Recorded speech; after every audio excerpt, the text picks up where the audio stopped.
곱슬머리에 어두운 피부색을 지닌 사람의 일러스트 위에 "저는 불법 체류 외국인입니다" 라는 글자가 있습니다. 이는 지난해 법무부 블로그에 올라온 홍보물의 일부입니다. 아시아권 출신 외국인을 부정적인 이미지로 묘사함에 그치지 않고 불법 체류라는 차별적인 용어 역시 사용되었습니다. 국가인권위원회는 이 홍보물을 혐오 차별적이라고 판단했습니다. 인종에 대한 편견과 고정관념을 담은 표현을 사용했다는 것입니다. 국가인권위원회는 2020년 하반기부터 정부와 지자체의 홍보물 속의 혐오 표현 실태를 파악하기 위한 모니터링을 실시했습니다.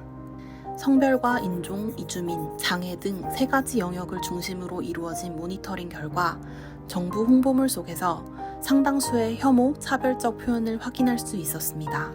이 사진은 환경부에서 만든 설날 저탄소 생활실천 포스터입니다.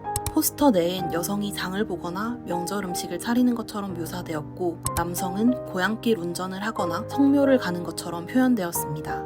이는 가족 내 역할을 성별에 따라 고정했다는 비판을 받았습니다. 법무부 공식 블로그에 올라온 이 일러스트는 여성은 복사기 옆에 회의실에는 남성들만 묘사하여 여성을 부수적이고 주변적인 존재로 묘사했습니다. 국방부의 홍보물에서는 여성 의사가 하이힐을 신고 있는 모습이 지적되기도 했습니다. 장애와 관련해서도 여러 문제 표현 사례가 발견되었습니다. 지금 보시는 교육부 홍보물에서는 장애 대학생, 도우미 덕분에 학교 생활에 자신감을 얻었어요 라는 문구가 있습니다. 이는 장애인을 의존적인 존재이자 시해의 대상으로 묘사했음이 지적되었습니다.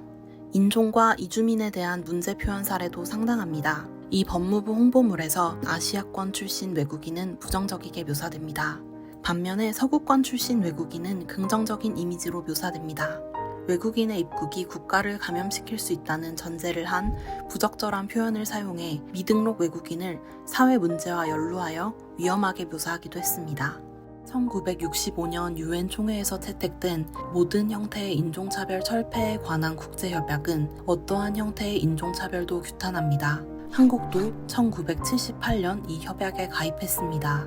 제4조 C 항목을 보시면 국가 또는 지방의 공공기관이나 또는 공공단체가 인종차별을 촉진시키거나 또는 고무하는 것을 허용하지 아니한다 라고 나와 있습니다. 동협약의 제7조를 보면 체약국은 특히 수업, 교육, 문화 및 공보 분야에 있어서 협약의 제 목적과 원칙을 전파시키기 위해 즉각적이고 효과적인 조치를 취할 의무를 진다고 나와 있습니다. 협약에 가입한 지 상당한 시간이 흘렀음에도 아직도 정부 홍보물에서 차별적인 표현과 묘사가 사용되는 것은 마땅히 부끄러워해야 할 일입니다. 이번 인권위의 모니터링 결과 발표에서 볼 수 있는 것처럼 여전히 성, 장애, 인종 등에 있어서 편견이나 고정관념을 담은 표현을 어렵지 않게 찾을 수 있습니다. 성별 영향평가 등으로 과거에 비해선 개선된 지표들도 있지만 여전히 정부 홍보물 속에 존재하는 수많은 혐오들, 인식과 제도 차원에서 앞으로 더욱 적극적으로 개선 방안을 모색해야 할 것입니다.